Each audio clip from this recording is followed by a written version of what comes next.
रुकिए, एक पल के लिए रुकिए। अभी जो आप सुनने वाले हैं वह सिर्फ एक धार्मिक कहानी नहीं है, यह वह रहस्य है जो हजारों वर्षों से शास्त्रों के पन्नों में छुपा हुआ है।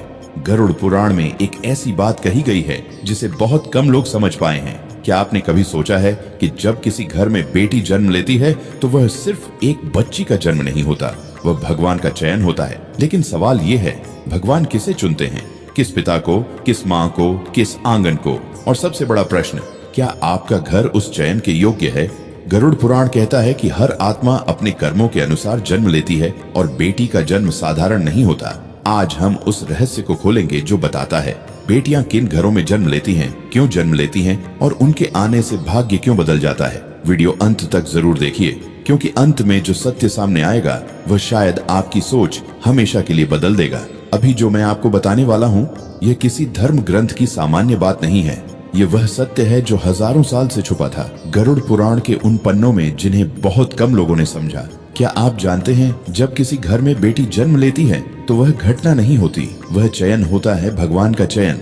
लेकिन सवाल यह है, भगवान किसे चुनते हैं? किस पिता को, किस माँ को, किस आंगन को? और सबसे बड़ा सवाल, क्या आपका घर उस चयन के योग्य है?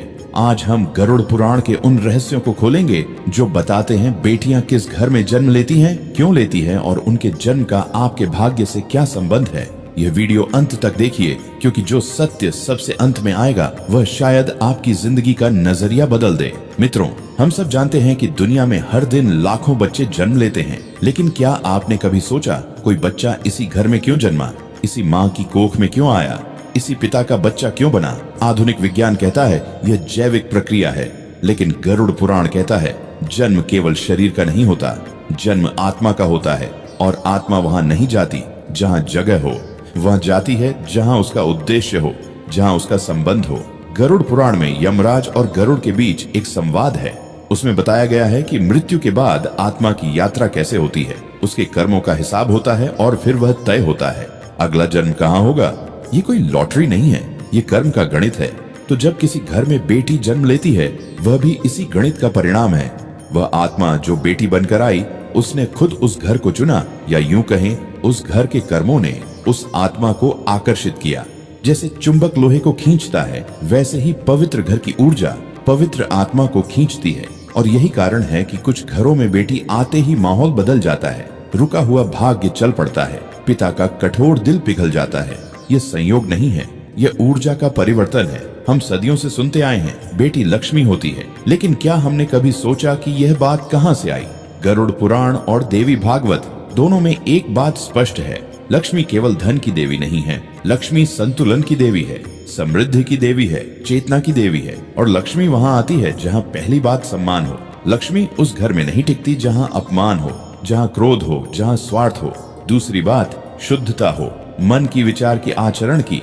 तीसरी बात कृतज्ञता हो, जो मिला है उसके लिए धन्यवाद का भाव। तो जब बेटी को लक्ष्मी कहा जाता है तो इसका अर्थ है वह उस घर में आती है जहां यह तीनों गुणों की संभावना हो, या जहां इन गुणों की संभावना हो। और यही एक बड़ा सत्य छुपा है, बेटी केवल लक्ष्मी नहीं होती, वह लक्ष्मी को लेकर भी आती है। उसके आने से घर में जो ऊर्जा आती है, जो हंसी आती है, जो स्नेह आता है, वह सब मिलकर घर को समृद्ध बनाते हैं। लेकिन अगर उस लक्ष्मी का अपमान हो, अगर उसे बोझ समझा जाए, तो लक्ष्मी वापस चली जाती है और उनके साथ समृद्धि भी। यह शास्त्र की चेतावनी है। अब सबसे महत्वपूर्ण भाग, गरुड़ पुराण के कर्म सिद्धांत के अनुसार भगवान उस घर को बेटी के जन्म के लिए चुनते हैं जिसमें यह 5 विशेष गुण होते हैं। ध्यान से सुनिए और खुद से पूछते जाइए, क्या यह गुण मेरे घर में है? जिस घर में माँ को केवल जिम्मेदारी नहीं आदर दिया जाता है, जहाँ बहन की आवाज दबाई नहीं जाती, जहाँ पत्नी को साथी समझा जाता है, सेविका नहीं, ऐसे घर की ऊर्जा कोमल और संतुलित होती है और कोमल आत्माएं वहीं आकर्षित होती हैं। गरुड़ पुराण में एक बात बहुत स्पष्ट है, यत्र नारस्तु पूजन्ते रमन्ते तत्र देवता। जहाँ नारी की पूजा होती है वहाँ देवता निवास करते हैं। ये केवल मनुस्मृति की बात नहीं, यह ऊर्जा का नियम है। जहाँ स्त्री का अपमान होता है वहाँ पुण्य क्षीण होने लगता है, और जहाँ स्त्री का आदर होता है वहाँ देवत्व का वास होता है। इसीलिए बेटी का आगमन उस सम्मान की पुष्टि भी होती है। आपने कभी किसी परिवार को देखा होगा जो दूसरों की मदद करता है, भूखे को भोजन देता है, पशु पक्षियों तक का ध्यान रखता है। ऐसे घरों में केवल मनुष्य नहीं संस्कार बसते हैं। बेटी संवेदनशीलता की प्रतीक मानी जाती है। वह उस आंगन में आती है जहाँ संवेदना पहले से मौजूद हो, ताकि वह और बढ़ सके। सोचिए, करुणा को करुणा ही बुलाती है। जहाँ पहले से प्रेम हो वहाँ और प्रेम आता है, और बेटी तो प्रेम का अवतार ही होती है। गरुड़ पुराण में पितरों का विशेष महत्व बताया गया है। यह पुराण मुख्यतः मृत्यु के बाद की यात्रा के बारे में है। इसमें बताया गया है कि पितरों की संतुष्टि से कुल की ऊर्जा स्थिर रहती है। जिन घरों में श्राद्ध होता है, तर्पण होता है, कम से कम पूर्वजों की स्मृति और सम्मान होता है, वहाँ कुल की ऊर्जा स्थिर रहती है। और इसीलिए बेटी को कुल की ज्योति कहा जाता है, क्योंकि वह परिवार के अधूरे संस्कारों को पूर्ण करने आती है। वह केवल वर्तमान की नहीं, अतीत और भविष्य की कड़ी भी होती है। ये बात कह रही है आपके पूर्वजों ने जो कर्म किए, उनका फल आपके घर में आने वाली आत्मा के रूप में मिल सकता है। और अगर वे कर्म पवित्र थे तो वह आत्मा भी विशेष होगी। चौथा गुण, लोभ से अधिक प्रेम। यदि किसी घर में हर निर्णय धन के आधार पर होता है, हर रिश्ते में पहले संपत्ति की चर्चा होती है, हर काम में स्वार्थ दिखता है, तो उस घर की ऊर्जा भारी हो जाती है। लेकिन जहाँ प्रेम हो, जहाँ त्याग हो, जहाँ संतुलन हो, वहाँ बेटी का जन्म उस प्रेम को और गहरा करने आता है। आपने देखा होगा, कुछ परिवारों में बेटी के जन्म के बाद पिता बदल जाते हैं। जो पिता पहले बहुत कठोर थे, बेटी के सामने पिघल जाते हैं। क्यों? क्योंकि बेटी उनके भीतर छुपे उस प्रेम को जगा देती है जो वर्षों से सो रहा था। पांचवा गुण, बेटी को बोझ नहीं भाग्य समझना। यह सबसे महत्वपूर्ण गुण है। गरुड़ पुराण और आत्मा के जन्म के रहस्यों में यह बताया गया है कि आत्मा गर्भ में आने से पहले ही माता पिता के विचारों को महसूस करती है। यदि मन में डर हो, निराशा हो या अस्वीकार की भावना हो तो वह आत्मा ठहरती नहीं। लेकिन जहाँ स्वागत की भावना हो, जहाँ खुशी हो, जहाँ जो भी आए हम उसे प्यार देंगे का भाव हो, वहाँ वह आत्मा आती है और रुकती है। तो सोचिए, अगर आपके मन में बेटी के प्रति कोई भेदभाव है, कोई निराशा है, तो आप उस आत्मा को दूर कर रहे हैं जो शायद आपका भाग्य बदलने आ रही थी। अब एक बड़ा सवाल जो आपके मन में जरूर होगा, अगर बेटी केवल उन्हीं घरों में आती है जहाँ यह गुण हो, तो फिर ऐसे घरों में भी बेटियां क्यों जन्म लेती हैं जहां उनके साथ अच्छा व्यवहार नहीं होता?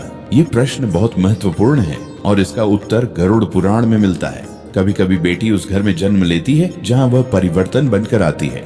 गरुड़ पुराण के कर्म सिद्धांत के अनुसार कुछ आत्माएं सुधार के लिए जन्म लेती हैं। वे इसलिए नहीं आती कि घर पहले से अच्छा है, वह इसलिए आती है कि घर को अच्छा बनाना है। यह जैसे एक दीपक का अंधेरे में जाना, दीपक इसलिए नहीं आता कि वहाँ पहले से रोशनी है, वह इसलिए आता है ताकि रोशनी हो सके। और इसीलिए कुछ बेटियां ऐसे परिवारों में जन्म लेती हैं जो बहुत कठोर हैं, बहुत पुरानी सोच वाले हैं, बहुत रूढ़िवादी हैं। और वे बेटियां अपने व्यवहार से, अपने प्रेम से, अपनी जिद से उस घर की सोच बदल देती है। पिता का हृदय पिघलता है, दादा दादी का दृष्टिकोण बदलता है और धीरे धीरे पूरे घर की ऊर्जा रूपांतरित हो जाती है। तो क्या यह कहना सही होगा कि ऐसी बेटियां कमजोर परिस्थितियों में आई थी? नहीं, वे सबसे शक्तिशाली आत्माएं होती हैं, क्योंकि उन्होंने सबसे कठिन काम चुना, बदलना उन्हें जो बदलना नहीं चाहते थे। अब वह रहस्य जिसका इंतजार आप शुरू से कर रहे थे, क्या सच में बेटी माता पिता का भाग्य बदल सकती है?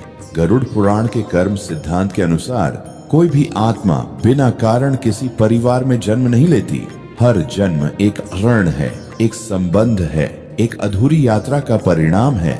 बेटी का जन्म कई बार उस ऋण को चुकाने का माध्यम बनता है जिसे हम समझ भी नहीं पाते। कभी वह पिता के किसी अधूरे पुण्य का फल होती है।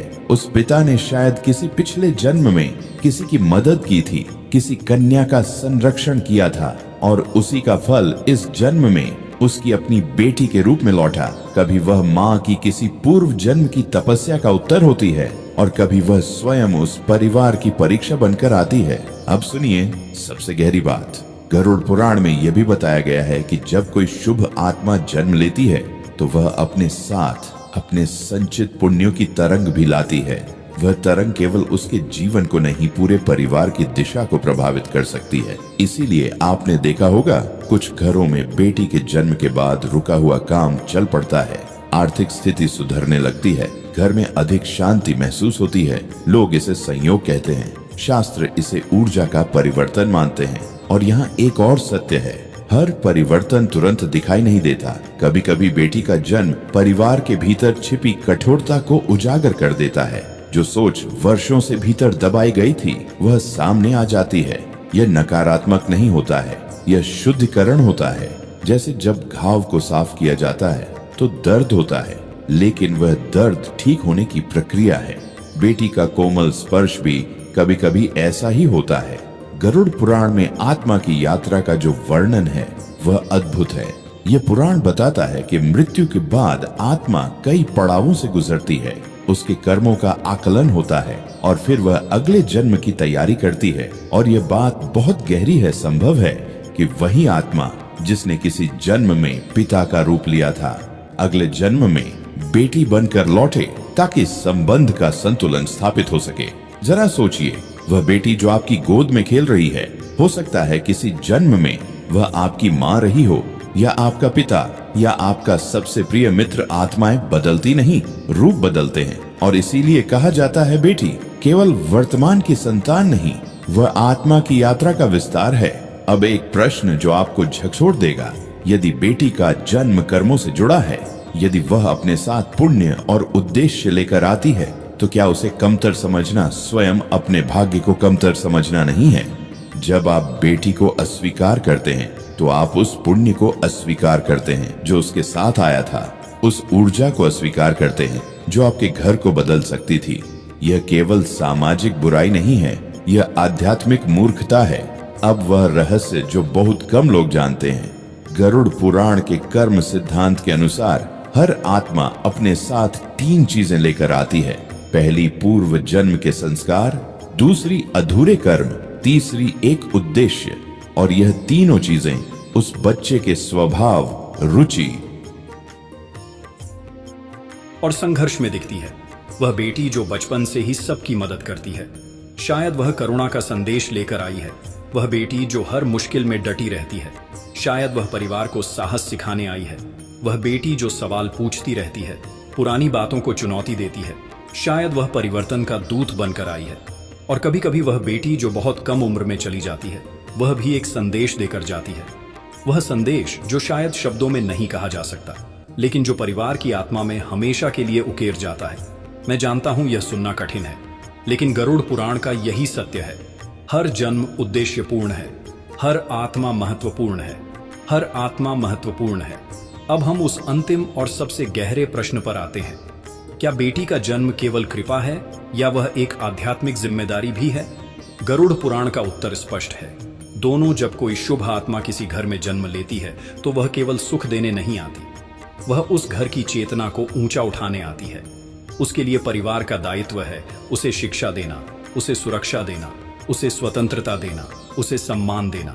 यदि किसी घर में बेटी का स्वागत तो हो, पर उसे समान अवसर न मिले, यदि उसके सपनों को छोटा कर दिया जाए, यदि उसकी आवाज को अनसुना किया जाए, तो वह घर उस आध्यात्मिक अवसर को खो देता है जो उसे मिला था। गरुड़ पुराण यह सिखाता है कि जन्म लेने वाली आत्मा और परिवार के बीच एक सूक्ष्म अनुबंध होता है। आत्मा अपने संस्कार लेकर आती है और परिवार उसके संरक्षण का दायित्व लेता है।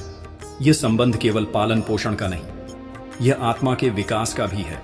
और जब यह दायित्व पूरा होता है तो केवल एक बेटी नहीं बढ़ती, पूरे परिवार की चेतना बढ़ती है। मित्रों, आज हमने एक लंबी यात्रा की। हमने जाना कि बेटी का जन्म केवल एक पारिवारिक घटना नहीं, वह आत्मा की यात्रा का एक अध्याय है। हमने जाना कि वह केवल संतान नहीं, वह संस्कार है।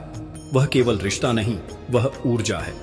गरुड़ पुराण के कर्म सिद्धांत हमें यही समझाते हैं। कोई भी जन्म संयोग नहीं होता।